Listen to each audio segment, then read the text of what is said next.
The Phantom Dachshund of W. Street, London, W.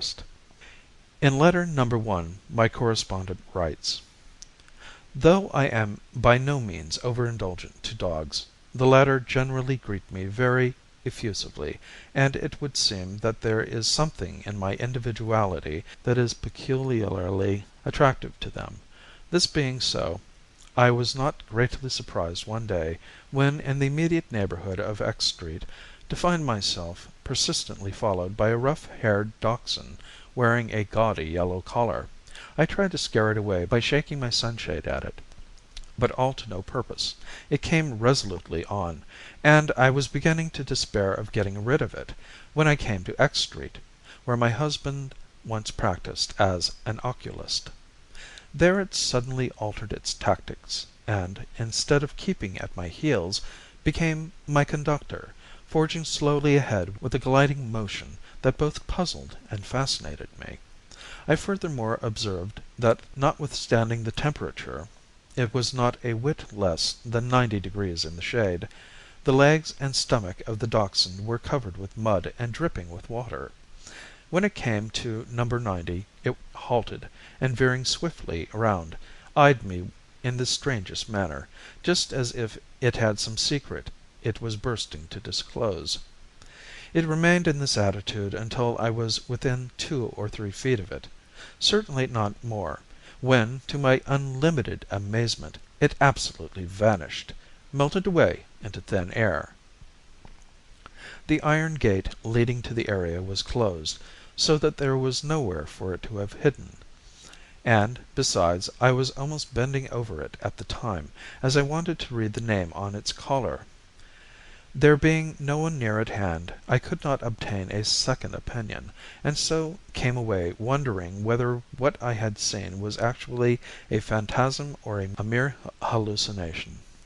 Number 90, I might add, judging by the brass plate on the door, was inhabited by a doctor, with an unpronounceable foreign name, etc., etc.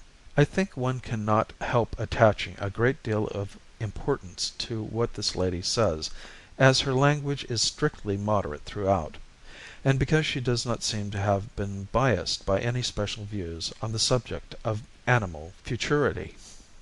Correspondent number 2, who, by the way, is a total stranger to the writer whose letter I have just quoted, is candidly devoted to dogs, regarding them as in every way on par with, if not actually superior to, most human beings. Still, notwithstanding this partiality, and consequent profusion of terms of endearment, which will doubtless prove somewhat nauseating to many, her letter is, in my opinion, valuable, because it not only refers to the phenomenon I have mentioned, but to a certain extent furnishes a reason for its occurrence. The lady writes as follows: I once had a rough-haired dachshund, Robert, whom I loved devotedly. We were living at the time near H Street, which always had a particular attraction for dear Robert, who, I am now obliged to confess, had rather too much liberty; more, indeed, than eventually proved good for him. The servants complained that Robert ruled the house, and I believe what they said was true, for my sister and I idolized him, giving him the very best of everything, and never having the heart to refuse him anything he wanted. You will probably scarcely credit it, but I have sat up all night nursing him when he had a cold, and was otherwise indisposed. Can you therefore imagine my feelings when my darling was absent one day from dinner? Such a thing had never happened before, for, fond of morning constitutionals as poor Robert was, he was always the soul of punctuality at meal times. Neither my sister nor I would hear of eating anything. Whilst he was missing, not a morsel did we touch, but slipping on our hats, and bidding the servants to do the same, we scoured the neighbourhood instead. The afternoon passed without any sign of Robert, and when bedtime came (he always slept in our room) and still no signs of our pet, I thought we should both have gone mad. Of course we advertised, selecting the most popular and, accordingly, the most likely papers, and we resorted to other mediums too. Our darling little Robert was irrevocably, irredeemably lost. For days we were utterly inconsolable, doing nothing but mope morning, noon, and night.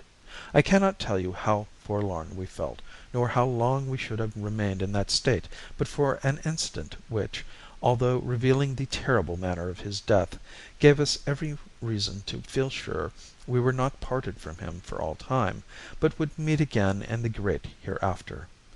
It happened in this wise. I was walking along W Street one evening, when, to my intense joy and surprise, I suddenly saw my darling standing on the pavement a few feet ahead of me, regarding me intently from out of his pathetic brown eyes.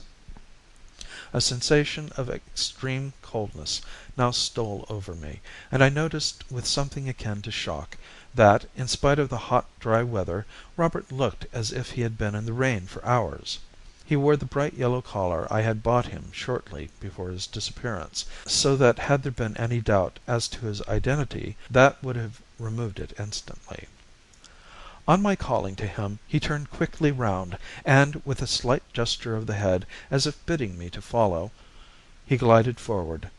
My natural impulse was to run after him, pick him up and smother him with kisses.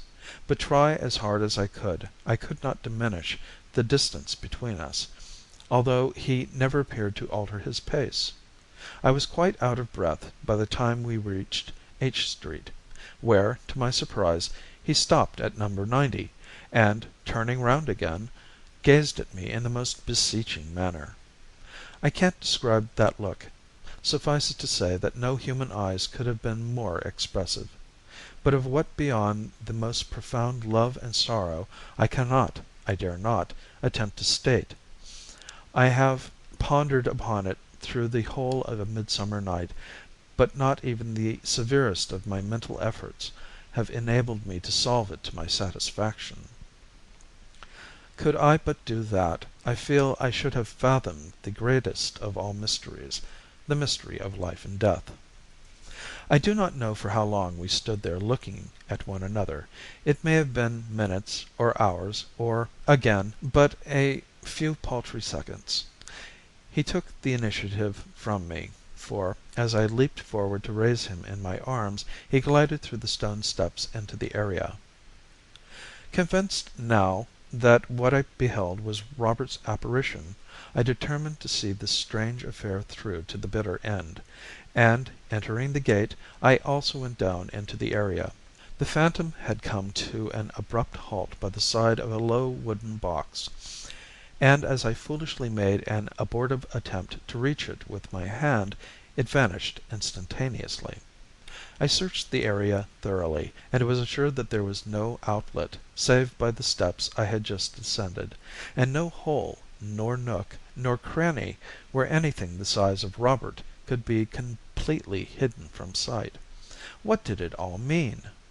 Ah, I knew Robert had always had a weakness for exploring areas, especially in H Street, and in the box where his wraith disappeared I espied a piece of raw meat. Now, there are ways in which a piece of raw meat may lie without arousing suspicion, but the position of this morsel strangely suggested that it had been placed there carefully, and for assuredly no other purpose than to entice stray animals. Resolving to interrogate the owner of the house on the subject, I rapped at the front door, but was informed by the manservant, obviously a German, that his master never saw anyone without an appointment. I then did a very unwise thing. I explained the purpose of my visit to this man, who not only denied any knowledge of my dog, but declared the meat must have been thrown into the area by some passer-by. "No one in this house throw away good meat like that," he explained. "We eat all we can get here. We have nothing for the animals. Please go away at once, or the master will be very angry. He stand no nonsense from anyone." And as I had no alternative, for after all, who would regard a ghost in the light of evidence, I had to obey.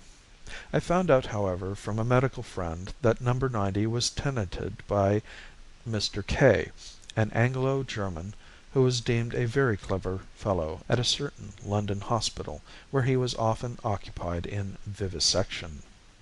"I dare say," my friend went on to remark, "K. does a little vivisecting in his private surgery, by way of practice, and, well, you see, these foreign chaps are not so squeamish in some respects as we are." "But can't he be stopped?" I asked. "It is horrible, monstrous, that he should be allowed to murder our pets." "You don't know for certain that he has," was the reply. "You only suppose so from what you say you saw. And evidence of that immaterial nature is no evidence at all. No, you can do nothing except to be extra careful in future, and if you have another dog make him steer clear of number 90 H Street."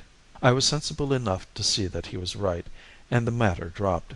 I soon noticed one thing, however, namely that there were no more pieces of meat temptingly displayed in the box, so it is just possible K. got wind of my inquiries and thought it policy to desist from his nefarious practices. Poor Robert, to think of him suffering such a cruel and ignominious death, and my being powerless to avenge it. Surely, if vivisection is really necessary, and the welfare of mankind cannot be advanced by any less barbarous system, why not operate on creatures less deserving of our love and pity than dogs? On creatures which, whilst being nearer allied to man in physiology and anatomy, are, at the same time, far below the level of brute creation in character and disposition.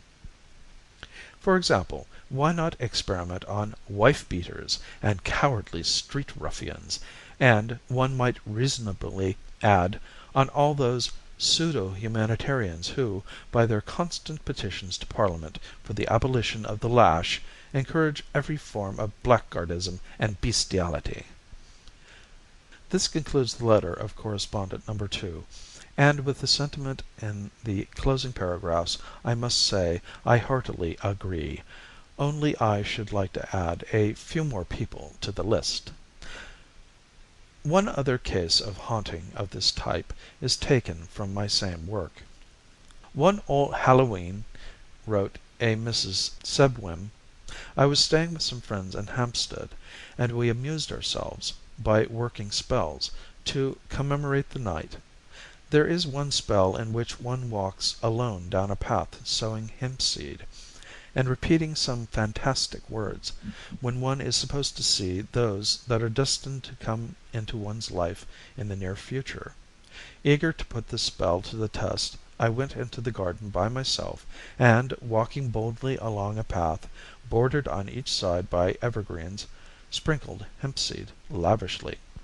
Nothing happening, I was about to desist, when suddenly I heard a pattering on the gravel, and, turning round, I beheld an ugly little black and tan mongrel running towards me, wagging its stumpy tail. Not at all prepossessed with the creature, for my own dogs are pure bred, and thinking it must have strayed into the grounds, I was about to drive it out, and had put down my hand to prevent it jumping on my dress, when, to my astonishment, it had vanished. It literally melted away into fine air beneath my very eyes. Not knowing what to make of the incident, but feeling inclined to attribute it to a trick of the imagination, I rejoined my friends. I did not tell them what had happened, although I made a memorandum of it in one of my innumerable notebooks. Within 6 months of this incident I was greatly astonished to find a dog, corresponding with the one I have just described, running about on the lawn of my house in Bath. How the animal got there was a complete mystery, and, what is stranger still, it seemed to recognize me, for it rushed towards me, frantically wagging its diminutive tail. I had not the heart to turn it away, and as it seemed quite homeless, and so the forlorn little mongrel was permitted to make its home in my house. And a very happy home it proved to be. For 3 years all went well, and then the end came swiftly and unexpectedly. I was in Blackheath at the time, and the mongrel was in Bath.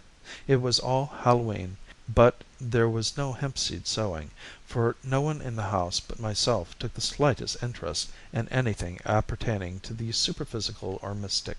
11 o'clock came, and I retired to rest, my bed being one of those antique four posters, hung with curtains that shine crimson in the ruddy glow of a cheerful fire. All my preparations complete, I had pulled back the hangings, and was about to slip in between the sheets, when, to my unbounded amazement, what should I see sitting on the counterpane but the black and tan mongrel? It was he right enough; there could not be another such ugly dog, though, unlike his usual self, he evinced no demonstrations of joy. On the contrary, he appeared downright miserable. His ears hung, his mouth dropped, and his bleared little eyes were watery and sad.